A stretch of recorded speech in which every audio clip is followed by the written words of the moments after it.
Hello everyone, welcome to back my channel. I hope everyone is having a wonderful day. Before starting the video, please go ahead and hit the subscribe button and give this video a thumbs up. The bold and the beautiful recap is finally in for Thursday, July 10, 2025. In today's episode, Penelope Poppy Nozowa, Romy Park, has an odd reaction to her daughter's death.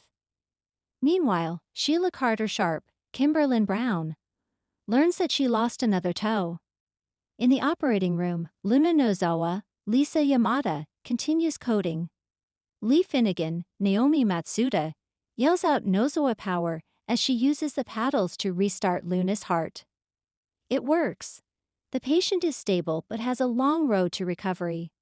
Bridget brings up that Lai saved Luna's life, but she can't save her from a lifetime in prison. Lai says one step at a time and asks to be left alone with Luna. After Bridget leaves the OR, Lai is alone with the patient. In a quiet and calm voice, Lai tells Luna she didn't deserve this. It sounds like Lai is going to pull another dead body scheme over with Liam Spencer's, Scott Clifton. Surgery, John Finnegan, Tanner Novlin, is still operating. Steffi Forrester Finnegan, Jacqueline Missinswood, goes to the hallway to meet Hope Logan, Annika Noel, and Carter Walton, Lawrence St. Victor. Steffi gives an update and says Liam protected her, just like he promised. The trio go to watch the rest of the surgery. Liam goes into shock, but he is saved. A nurse tells the good doctor that he saved Liam's life. Finn tells everyone that they did a great job. After closing up Liam, Finn goes to greet Steffi, Hope, and Carter. The doctor says the next few days are critical, but he's alive for now. They go into Liam's hospital room. Hope cries as Steffi embraces her. Hope pleads for the father of her child to wake up and be okay. Finn warns that even without the brain tumor, this was a hard case. Liam is once again lucky to be alive. Poppy arrives at the hospital and Steffi rants about Luna. Lai says they did what they could, but Luna died in recovery. Poppy says she's glad her daughter is dead. Everyone is horrified. Sheila Carter Sharp, Kimberlyn Brown, wakes up after surgery. She tries to get an update about Liam and Luna. However, Grace Buckingham, Cassandra Creech, hasn't heard any news yet. Deacon Sharp, Sean Cannon, arrives. Sheila's foot is numb. Deacon tells Sheila that she now has 8 toes instead of 9. He says he is praying for Liam, but says nothing about Luna. In a bombshell episode that turned tragedy into twisted triumph for some, Thursday, July 10, delivered one of the bold and the beautiful's most shocking chapters yet. It was an hour drenched in betrayal, bizarre justice, and irreversible consequences. From Poppy's unexpected demise to Sheila's harrowing amputation and the unsettling news about Liam's fate, emotions erupted like a long-dormant volcano across Los Angeles. Here's your gripping 2,000-word recap of a day where pain and joy danced on a razor's edge. Death comes for Poppy, and someone smiles. The episode opened in the cold, sterile corridors of University Hospital.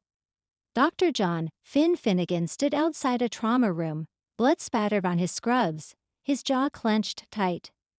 Poppy Nozawa, Luna's mother and Bill Spencer's lover, had just been wheeled into emergency surgery following complications from a mysterious cardiac event. What had started as a heated confrontation the day before ended in chaos, and now, silence. Inside the operating room, monitors flatlined. "I'm calling it," the attending physician said solemnly. Time of death, 8:52 a.m. Just like that, Poppy was gone. Word of her passing quickly reached the waiting room, where Lee Finnegan's reaction stunned viewers. Rather than grief, the older doctor let out a breathless chuckle, covered by a tissue as though to disguise her relief. Alum, she whispered, "You should have stayed away, Poppy. You poisoned everything." Her glee, barely hidden beneath a mask of decorum, told a deeper story. A rivalry that went back decades, fueled by secrets, lies, and envy. Meanwhile, Bill Spencer was inconsolable. Bursting into the hospital, he pushed past a nurse, demanding answers. "Where is she? I need to see her. I have to see her. Finn delivered the news with heartbreaking precision. She didn't make it. I'm sorry, Bill. No, that's not possible, Bill stammered, shaking his head. We had plans. We were getting married. But the pain in Finn's eyes hinted at more. There's something else, he said. Poppy's toxicology report. It showed traces of a rare substance. Someone may have poisoned her. A long silence hung between them before Bill asked the question that would change everything. Are you saying she was murdered? Sheila's punishment. A limb for a limb. Elsewhere in the hospital, Sheila Carter's screams echoed through the surgical ward. After being shot in the leg during a botched escape attempt earlier in the week, her condition had worsened. A nasty infection, spreading faster than anyone anticipated, left doctors with one chilling choice: amputation. Finn, though devastated by the responsibility, was the one forced to deliver the news. You've developed necrotizing fasciitis. The tissue is dying, and if we don't amputate now, you could die. Sheila was defiant at first, laughing through the pain. You're bluffing. You'd love that, wouldn't you? Punish Mommy. Take my leg. Take everything. This isn't about punishment, Finn said sternly. This is about survival. But deep down, maybe it was about punishment. For everything she had done, shooting Steffi, manipulating lives, destroying families. Eventually, Sheila, trembling and pale, whispered, "Do it." The screen faded to black before returning with the operating table in focus. The metallic whir of surgical saws, the blur of blue gowns, and the sterile soundscape set a chilling backdrop. Sheila Carter, one of the most feared women in soap opera history, was losing a leg. Back in her recovery room hours later, Sheila was groggy, confused, and minus her left leg. Her eyes blinked open slowly.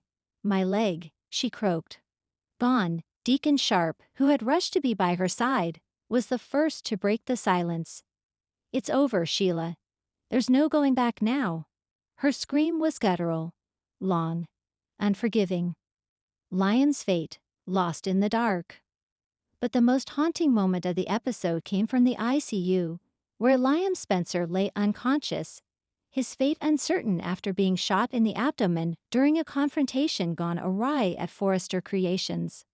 Hope sat beside him, her eyes red from crying, clutching his hand as if her grip alone could tether him to the living.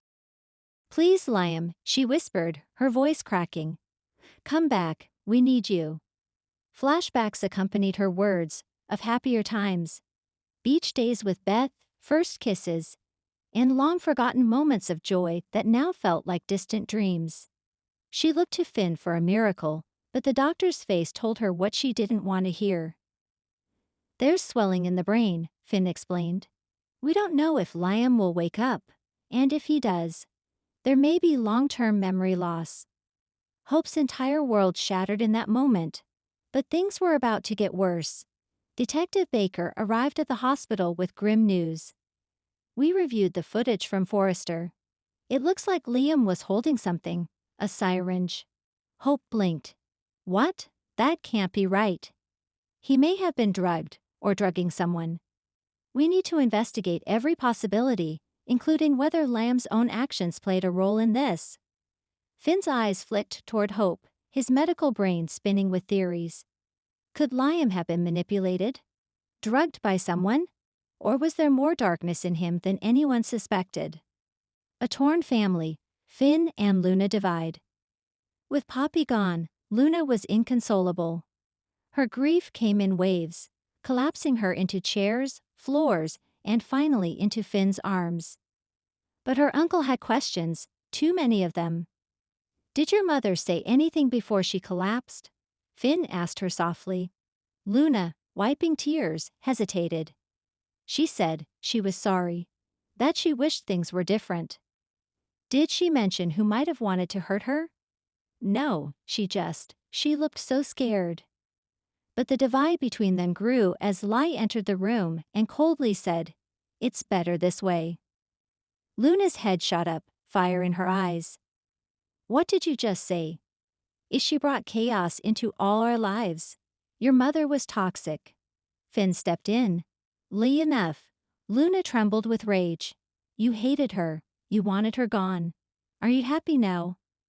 Lai didn't answer, but her silence said everything. Bill's spiral vengeance awoken. Back in his office at Spencer Publications, Bill sat alone in the dark, looking at a framed photo of him and Poppy taken just weeks ago. His fingers grazed the glass, and for the first time in a long time, the powerful billionaire looked completely broken. Justin Barber entered quietly. I'm sorry, Bill. She was going to be my wife, Bill murmured. She was changing me. You think someone killed her? I know someone did, he said with sudden venom. And I swear to God, Justin, I will find them. And when I do, there won't be a courtroom. There won't be a trial. Justin looked uneasy. You don't want to go down that road. I've already gone, Bill snapped. This world took the one thing I was finally getting right. Now I'm taking something back. Twists ahead, the unseen enemy. The final scenes offered no comfort. A shadowy figure watched hospital surveillance footage from a remote laptop. Zooming in on the moment Poppy collapsed, the camera caught a glimpse of a gloved hand slipping something into her coffee cup at El Giardino, the very morning she died. A man's voice, low, distorted, muttered, "Tick-tock." The screen went black. Closing thoughts. Thursday's episode wasn't just another day in Los Angeles, it was a reckoning. The show's willingness to push boundaries, twist emotions, and upend expectations paid off in full. With Poppy dead, Sheila maimed, and Liam clinging to life, every family in town has been shaken. Poppy's death has opened a hornet's nest of old resentments, with Lily and Luna now locked in a bitter war of grief and accusation. Sheila's amputation may finally neutralize her physically, but emotionally her threat still looms large. This is Sheila Carter, after all. Liam's fate leaves fans reeling. Is this the beginning of a redemption arc, or will a darker Liam rise from the ashes? Whatever happens next, one thing's certain. The bold and the beautiful isn't pulling any punches this summer. This is war, and no one is safe. Thanks for watching this video, and please subscribe our Boldy and BAUQTF UPDAT YouTube channel for more update news.